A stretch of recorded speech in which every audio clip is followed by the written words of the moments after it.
Untuk memulai pembelajaran pada hari ini, doa menurut agama dan kepercayaan masing-masing. Doa mulai.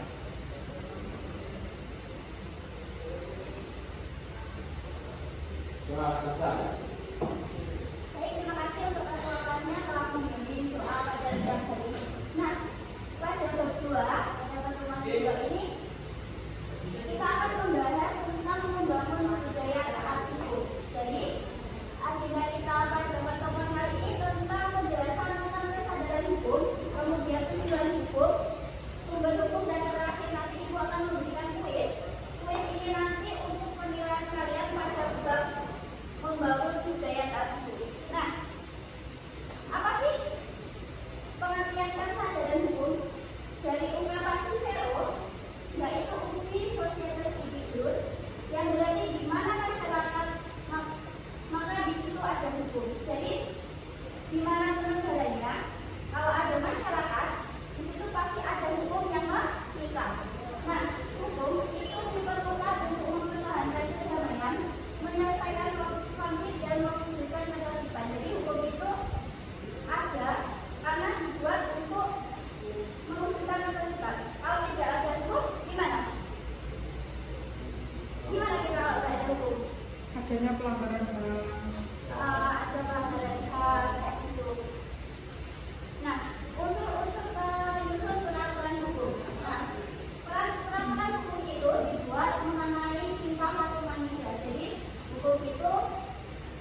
Nanti kelompok 1 itu mengerjakan nomor 1, nomor 2, nomor 3, kemudian 5 ini ya. 5 kan ada 5A dan B ya. Nah, untuk kelompok 2 itu mengerjakan nomor 3, 4, 5A dan B.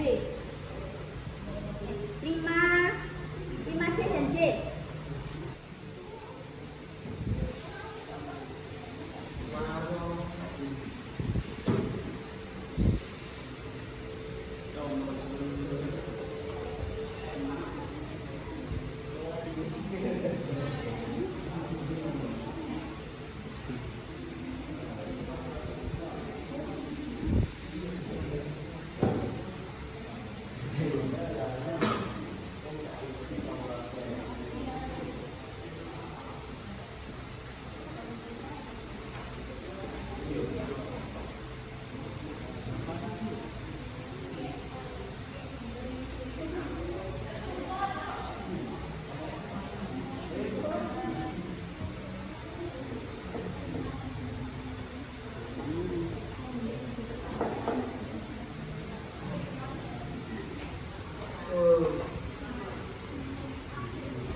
A few minutes later.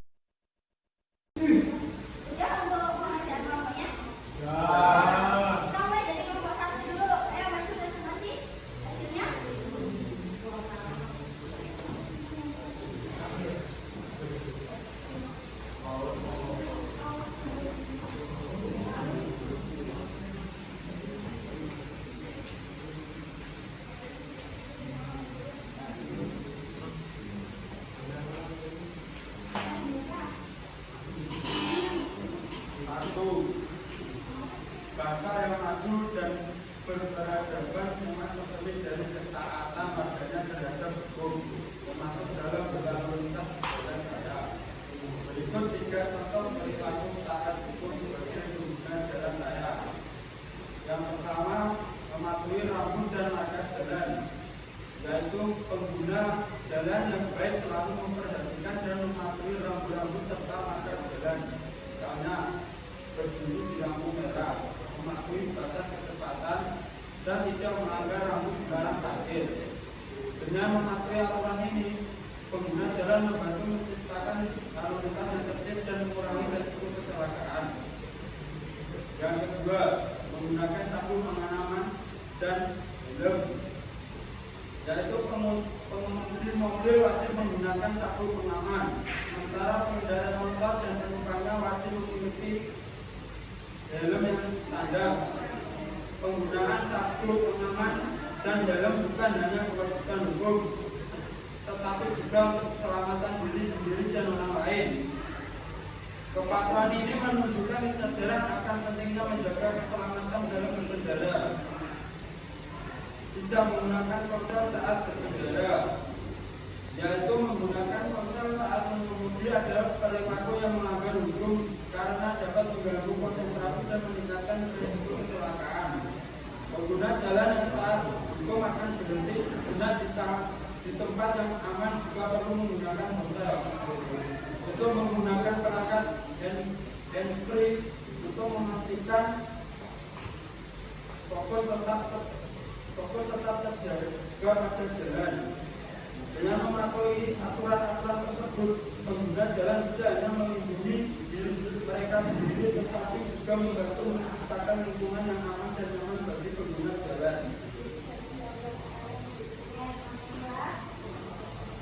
Untuk mewujudkan lingkungan masyarakat yang harmonis, produktif dan damai selalu mengetahui hukum.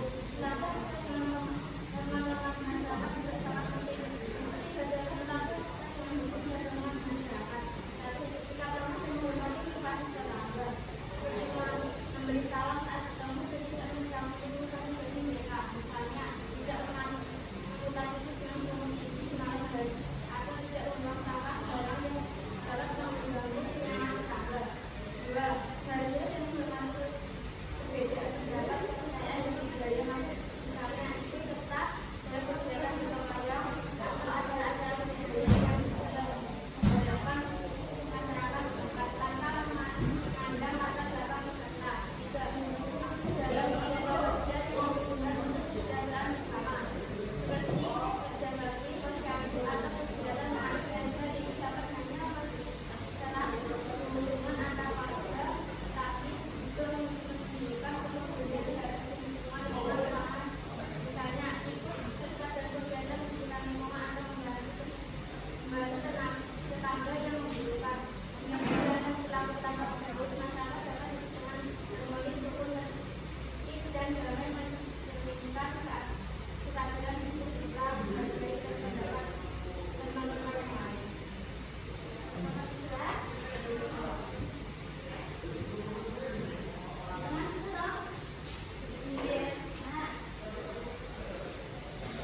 Ketika mengetahui teman-teman yang melanggar peraturan di sekolah, penting untuk menangani situasi ini untuk pengendara dan penanggulangan dan konstruktif.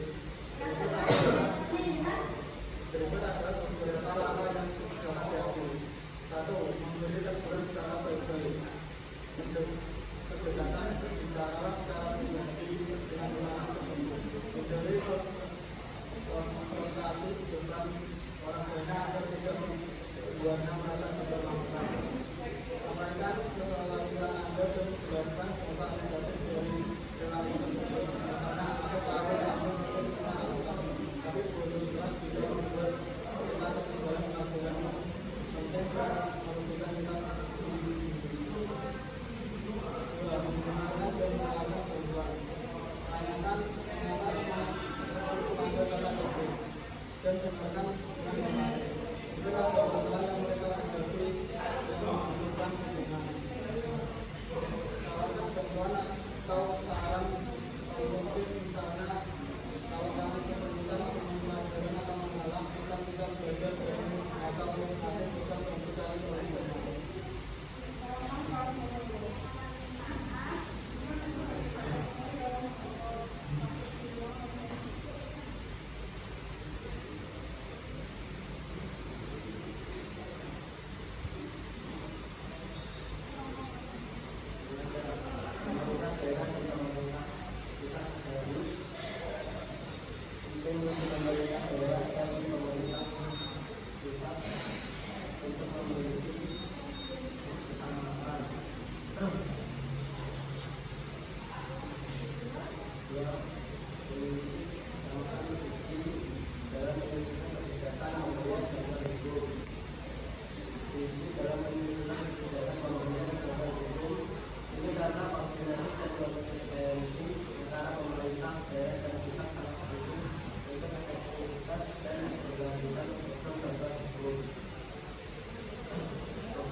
dalam pemilihan peserta program pendidikan itu adalah tindakan yang tidak benar dan tidak etis. Diskriminasi dapat terjadi jika pemilihan peserta berdasarkan faktor yang tidak seperti ras, agama, gender, dan budaya lain yang tidak terkait dengan kebutuhan dan keberagaman peserta. Prinsip keadilan dan hak asasi manusia merupakan pokok peraturan yang adil dan secara dijelaskan dengan individu serta memanfaatkan program dan karakteristik pribadi mereka. Diskriminasi dalam pemilihan peserta program tidak bertentangan dengan prinsip ini dan dapat merugikan individu dan antar kelompok yang tidak mendapatkan kesempatan yang sama. Untuk mengakses pendidikan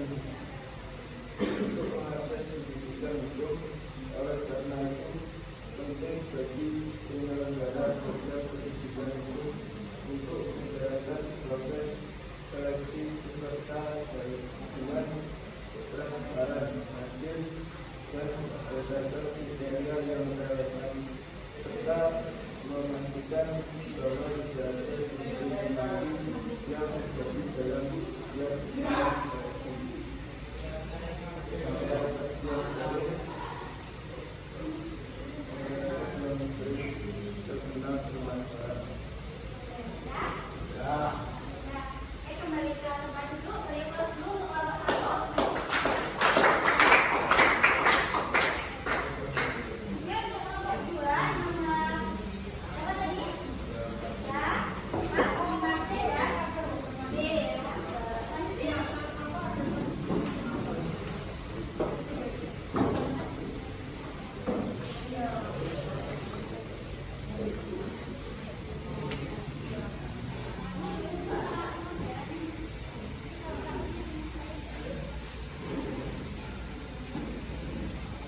diskriminasi dalam pemilihan peserta program pembelajaran umum dan diskriminasi dalam pemilihan peserta program pendidikan itu adalah pembelajaran yang tidak benar dan tidak etis.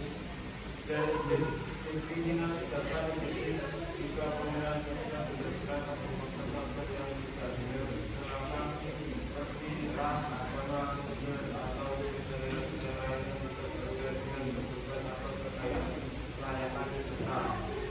Prinsip-prinsip keadilan tidak ada semuanya menggunakan pemberian perlakuan dan atur dan cara terhadap semua individu dan tahanan masyarakat tentang keamanan pribadi mereka. Diskriminasi dalam pemilihan peserta program pendidikan itu dengan prinsip-prinsip ini dan bertaktik bagi individu atau kelompok yang tidak dapat mendapatkan kesempatan bersama mengenai pendidikan itu. Oleh karena itu, penting bagi penyelenggara program pendidikan itu untuk menjalankan proses seleksi peserta dengan transparan, adil, dan berdasarkan kriteria selama serta melakukan data diskriminasi yang terjadi dalam setiap program pendidikan.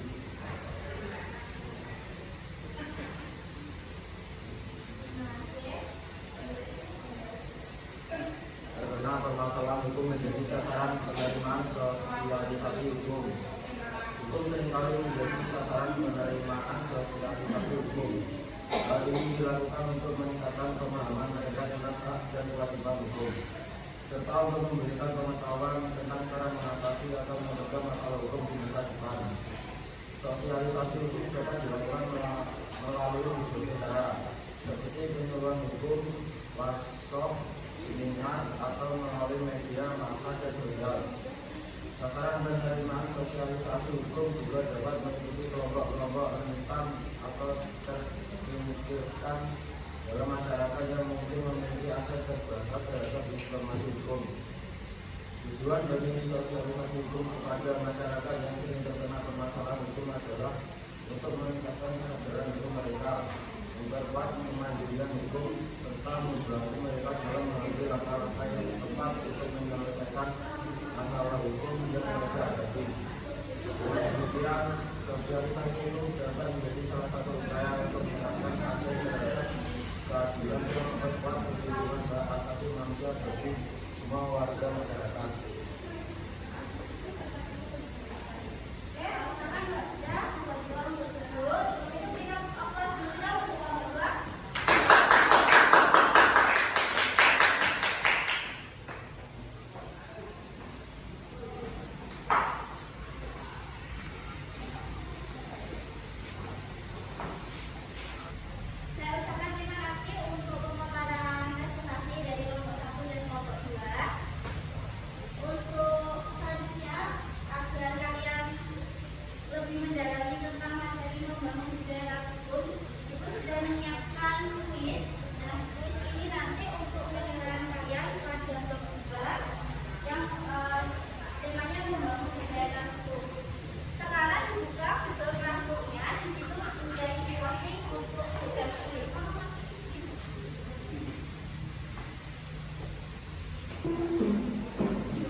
Kuisnya udah? Udah belum? Ini langsung dikerjain.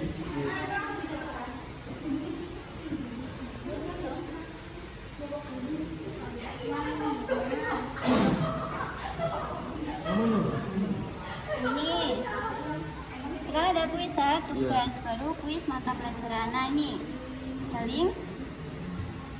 Buka kan? Buka pakai apa? Ini buka pakai browser. Nah ini kan ada 25 soal, itu dikerjakan untuk penilaian. Nah ini tugas kelas, kan tugas kelas. Nah ini ada kan kuis mata pelajaran PPKN. Nah ini kuis PPKN. Nah itu dikerjakan.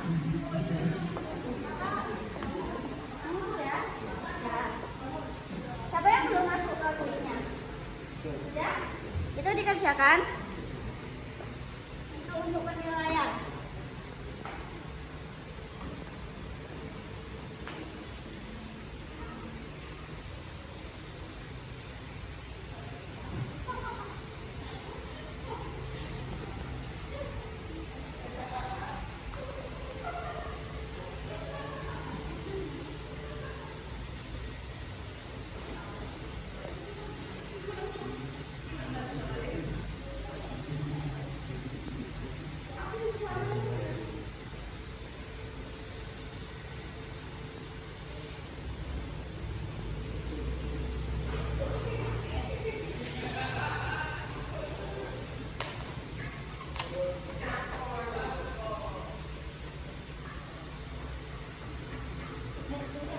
A few minutes later.